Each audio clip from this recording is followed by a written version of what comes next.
From the studios of Foxboro Cable Access, located in the center of Foxborough, Massachusetts, you are watching Around Foxborough. Welcome everyone back to Around Foxborough.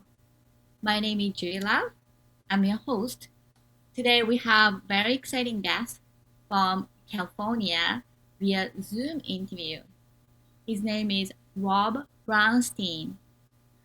Hi Rob, thank you so much for coming to our show at the Foxboro Cable Access Around Foxborough. Hi Jory, thank you very much for inviting me. Of course. So Rob, can you please tell our audience who you are and then what you do? Sure. My name is Rob Brownstein, or Robert Brownstein. The company that I have is called Robert Brownstein and Associates. And we're known in the high technology field as a patent services company. That's Patent. And what we do is work with single inventors, small companies, and large companies, and help them file patents with the United States Patent and Trademark Office.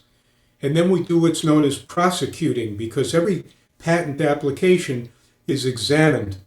And in the course of examining it, there may be issues about, well, you can't have this because of so-and-so, and we have to be able to work with them and attempt to get the patent allowed and ultimately issued. So that's essentially what I'm doing now and have been doing since 2016. Great. And then you are the founder and then Yes. And then you are located in California. I'm in Santa Cruz, California, which is about 75 miles southwest of San Francisco.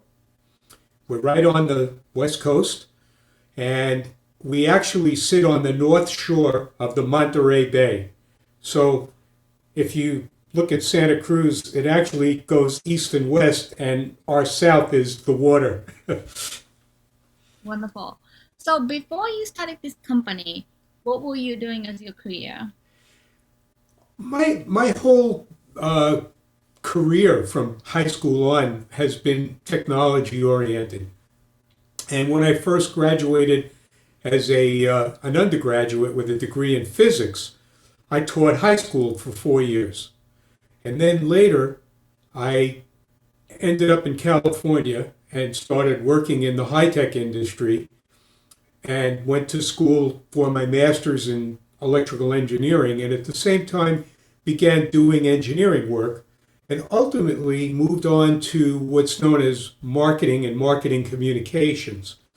And then in 2007, I took a job as vice president of communications with a startup company in Silicon Valley.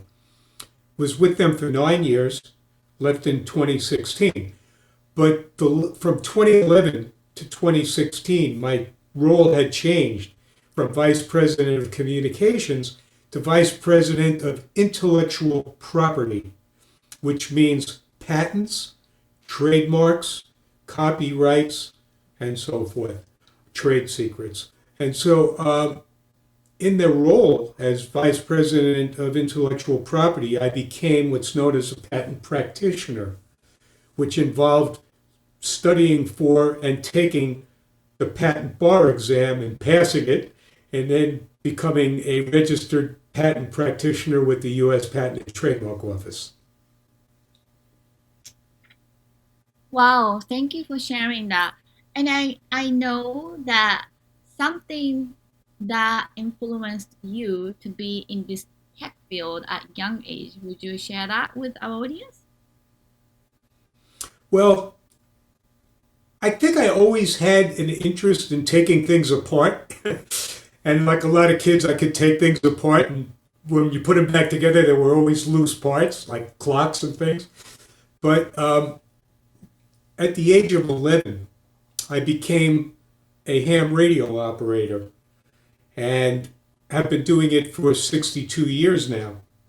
And that was a key part of everything that happened from that point on in high school, in college, career, everything that I've done has been involved in technology, and patents are absolutely a technology thing. And so it was just a natural progression for me to start from where I was to end up where I am. Yes, and along the way you founded one of the co-founder of the CW Academy. Yes, which is an organization of ham radio operators whose primary role is to preserve and promote the use of Morse code in communications. Yes, and it's very interesting how those hobby or interest will like lead you to this lifelong career. I think ham radio involves a lot of electronics, even back when I started in 1958. So I was in the fifth grade when I started really studying it. And they don't teach anything like that. In fact, I had to teach myself algebra in order to pass the exam to get my license because I hadn't gotten that far in math yet. So it was like fascinating for me to learn this stuff. It still is. I study cosmology and all kinds of things to this day. I'm just fascinated with all the things we are still learning in the universe. What got me into patents was the CEO of the company I was at pulled me aside one day and said, we're going to become a public company or get acquired, and we need to expand our patent portfolio, and we decided that we want you to head up the patent group, and that's your charter. And I said, well, that's great, except I don't know anything about patenting. He says, you're a fast study. So I started learning and got my patent bar exam passed and got my certification.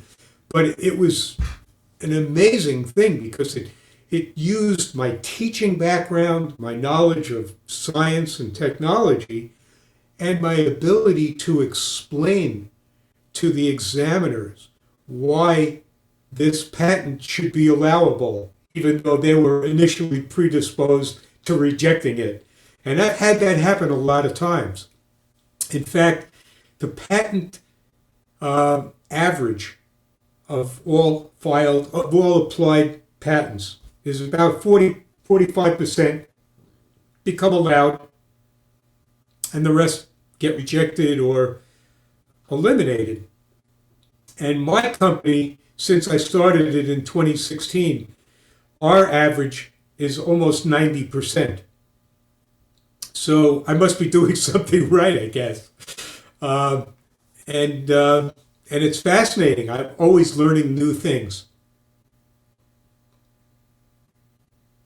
So how can people go to your website and then find more about it? Do you have website and social media that you can share? Thank you. So my website is www.rb, like Rob Brownstein, patents, patents.com.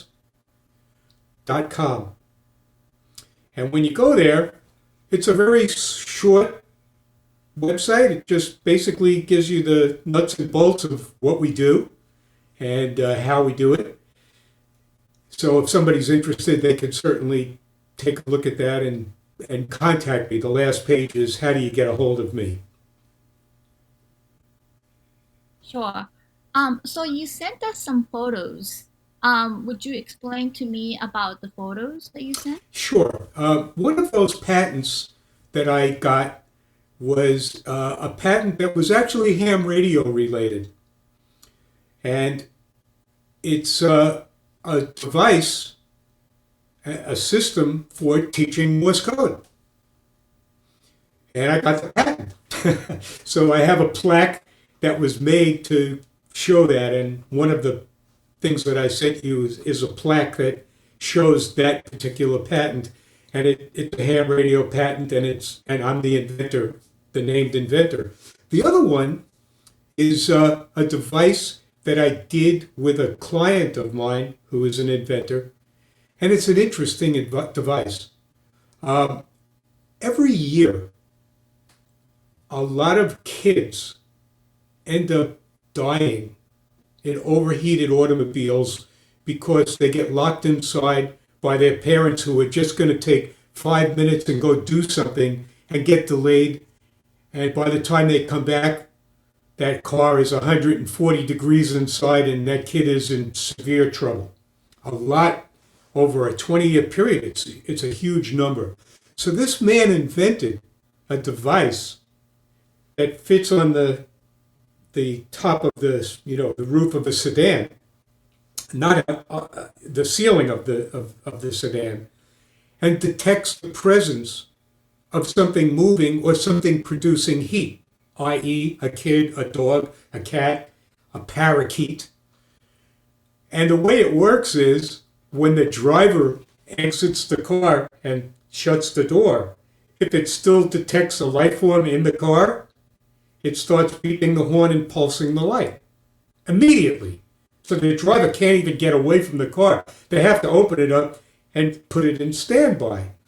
And they get 2 minutes grace period to go put the letter in the mailbox or pick up the food from the takeout place. And if they're not back in 2 minutes, it calls 911, tells them where the car is, and alerts the first responders to come and save the kid, the dog, the cat, or whatever. And we got the patent.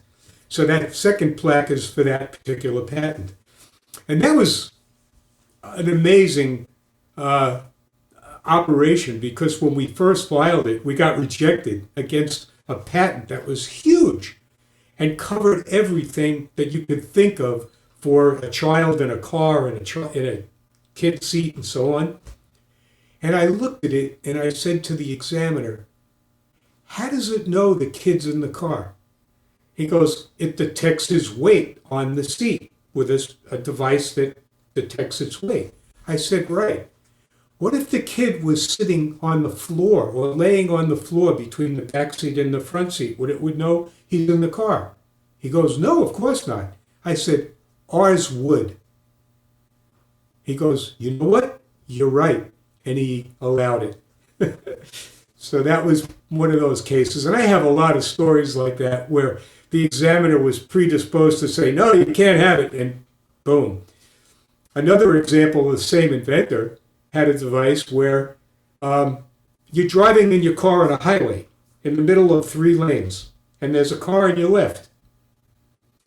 And you have no way of knowing if that car has to get off at the next exit. And if he does, he might not see you. You might be in his blind spot and it'll cause an accident. This device, when cars are close to one another, they all communicate with each other, and they don't tell where they're each going, because that's privacy. But they tell you what the next step in their GPS or navigation system tells them to do. So I'm in the middle lane, and the car on my left tells my car it's getting off at the next exit. My car now alerts me that that car on the left is going to be moving to the right. And I have the choice now, because I'm alerted, to slow down and let him get in, or speed up and let him get in and avoid an accident. And we got that patent too. Wow. And again, the guy tried to eliminate us by saying, well, I have this patent where it has destination information that these cars are sharing. And I go, that's a privacy issue that we are aware of. And quite frankly, that's going to be a problem anywhere that person tries to implement it. And we avoided it by not telling the destination, but just telling the near-term navigation directive. Very different situation. He goes, oh, you're right. And they allowed it. So that was also a lot of fun. And for me, it's like playing chess. Every time I engage with an examiner, it's a chess game. Wow. So how many clients do you usually get? More, I'm sure it's like varies. So last year, for instance, how many clients did you help to get? I didn't want to make a big company. I've been in big companies. When I decided to retire and leave the company in 2016, I'm going to be 75. So quite frankly, I'm not about to try to become the next Bill Gates. But so I made a small company. I have about a dozen clients all over the world. And maybe I do 10 hours a week of client work. And the rest of the time I do things that are fun. Wonderful. So do you get your clients from like word of mouth or Totally. I don't advertise at all. It's all word of mouth, all referrals. And I know you mentioned two inventors story, but is there any fun patent that you've worked on besides? Well, I got a call from somebody that was doing a system that we got the patent for. As you know, in Massachusetts, there are fishermen that go out with lobster traps and they put them in the water and they have it tied to a buoy. And then they go and they find it because they see the buoy. But the problem with that is when a ship goes by at night or in fog, it doesn't see the buoy. And the propeller gets wrapped up in the cable and breaks it. And the trap never gets recovered and it's littering the bottom and there might be a lobster inside dying. So these guys came up with a way to submerge the thing without a buoy and without a cable and be able to communicate with it from the surface and have it come up by itself on command and then start sending out a signal so it can be found. And we got the patent. Well, this guy referred me to another guy. And this person calls me up and he says, "We'd like to have you work for us." And I said, "Okay." And he goes, "We make high technology yarn, Y-A-R-N. And I go, "What is high technology yarn?" I never heard of anything like that. He goes and he explains to me that initially yarn was made out of wool, sheep wool, then later cotton. And in the 20th century, with this huge population and the need for more and more fabric and stuff, they started making yarn with part or all of it made out of plastic. And then he told me something that I never knew. When you take a shirt or pants or whatever and you put it in the washing machine, if there was plastic used in the fabric and the yarn in that piece of clothing, every time you wash it, some of that plastic sheds into the water, goes down the drain and ends up in the ocean. And it's creating huge pollution. So he said, high-tech yarn is a yarn that uses some of that biodegradable and non-biodegradable stuff, but because of the way it's structured, it reduces shedding 85%. And I went, whoa. Aside from the interesting thing that I just learned, that was like a wonderful thing to be able to do for the world. So I was very excited about filing that patent, and we're still prosecuting it. So prosecuting means what? Prosecuting means I filed the patent. It goes to the U.S. Patent and Trademark Office. Between 14 months and 2 years later, I get what's called an office action, where the examiner says, I looked at your patent. You have 10 claims. Claims 1 through 4 are rejected because of this. 5 through 8 are rejected because of that. And the last 2 are rejected because of this.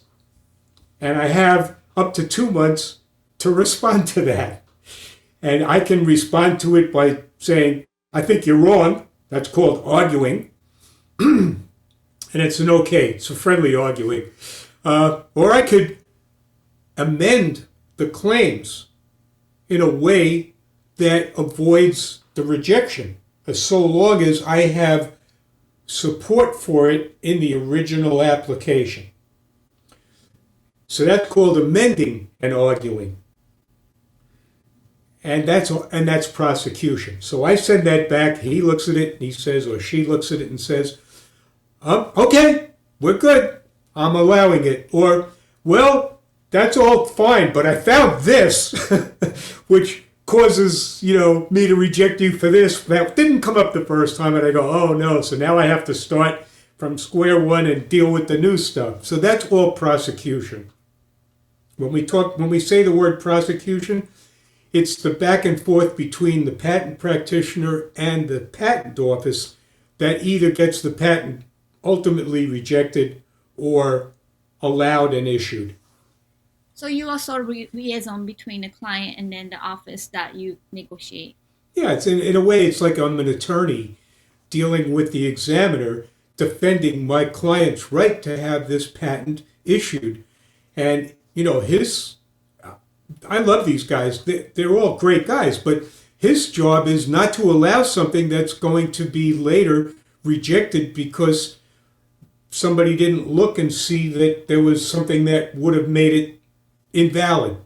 So I understand their job and I understand my job, and I try to help us both do our jobs better. And that works. Works great. So after the prosecution, after the people get patented, like say for instance the lobster trap that you mentioned, how is it gonna work? So after you get officially patent back, so are Okay, you able to go to the market and then like sell technology, or what would happen?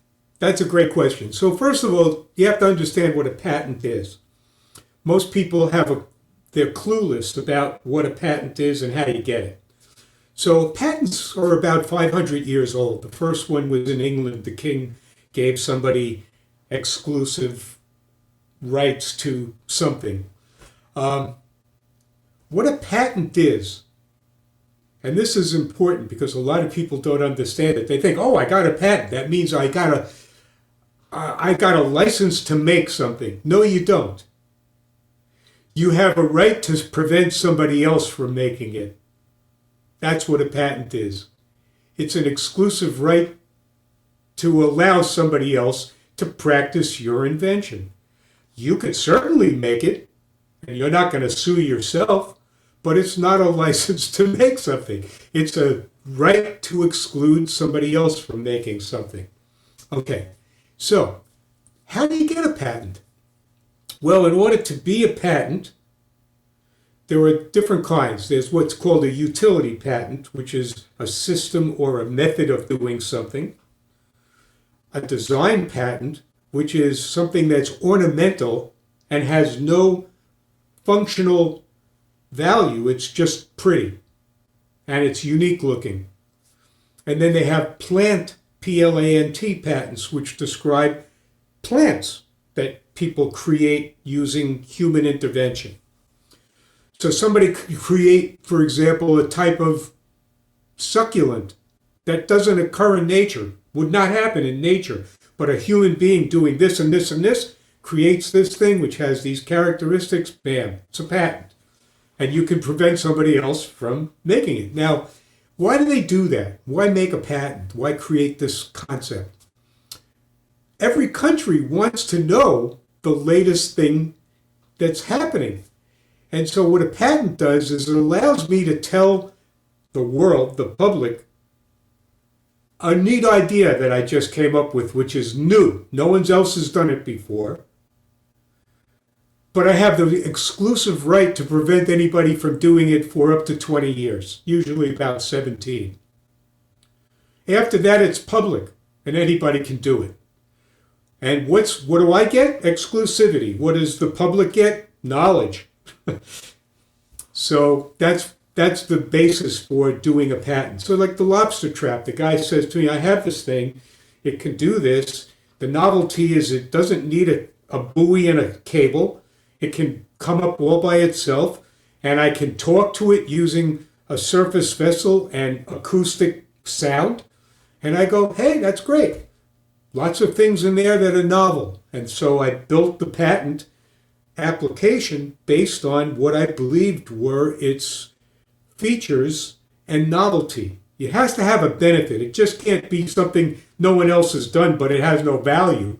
It has to have a value, and it also has to be new, has to be novel. And if it has those two things going for it, then it's very close to being patentable. Now you just have to make sure it can be made.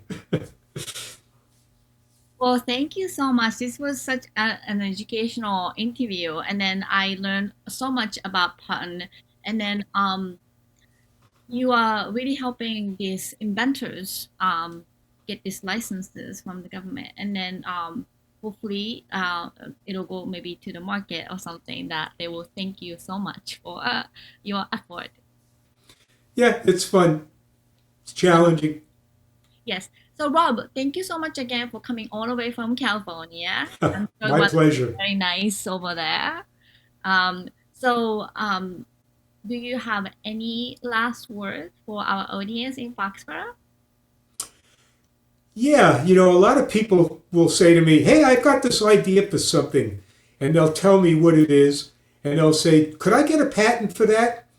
And I'll say, "Well, you know," and I'll think of something that's similar to what they just described and something else that's similar. And if you put the two together, it totally encompasses what they described. And they'll go, "Oh, yeah." I said, "That's why you can't get that patent. There's two reasons you can get a patent rejected, or more than two, but two primary ones. One is because somebody else already patented something that's essentially the same, or somebody else has described and patented several things that if you put them all together, describe what you're doing and make it obvious. So obviousness will reject you, and anticipation or being identical to something will reject you. But don't be afraid to figure, oh, I have this idea. Oh, but somebody must have thought of it. No, maybe somebody didn't. So if you think you got an idea, do a little research. Get on Google. See if you can find something similar to it. If you can't, it might be patentable. That's when you get a hold of somebody like me and say, "Hey, what do you think?" And I usually at very low cost, do some searching, and I'll go, "You know what? I would say your odds of getting a patent is 10%. And that's it. Doesn't cost them a lot of money. Or I'll say, based on what I'm seeing, 80, 90%. Oh, okay, great. What do we do next? And then I spell it out. So don't give up. If you think you have a novel idea, do some research. See if you can find anything like it. If you can't, maybe it is novel. Maybe it is patentable. Wonderful. Well, thank you again, Rob, for coming to our show. My pleasure. Yes, Thank you. thank you. And thank you for our audience for watching another episode of Around Foxborough. My name is Julie Love. I'm your host. We have our executive director, Michael Weber, and director, Paul Beck. Our website is fcatv.org, and you can click on Video on Demand and click on Around Foxborough to watch our episodes. Thank you, everyone, and have a wonderful day.